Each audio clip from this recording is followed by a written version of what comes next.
তোমরা দুই ভাই চুপ করে বসে থাকো, আমি বোতল কুড়াই। ওয়াও, এই মেয়েটা তো অনেক সুন্দর। এই দুষ্টু লোকটা আমার মাকে ধরে নিয়ে যাচ্ছে। মা, আমার ভাইটাও আমাকে ছেড়ে চলে গেল।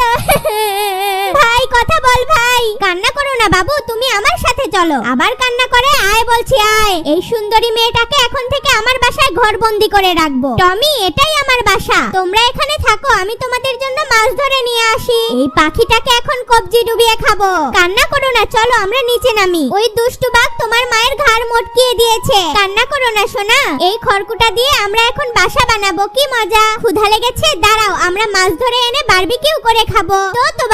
তো বাবু ঘুমাও। এ কি, পাখিটা কোথায় গেল? এ মা, পাখিটা তো দেখছি উড়া শিখে গেছে। আমার ছোট্ট পাখিটা অনেক বড় হয়ে গেছে। চলো এখন তোমার পিঠে করে আমার মাকে খুঁজতে যাব।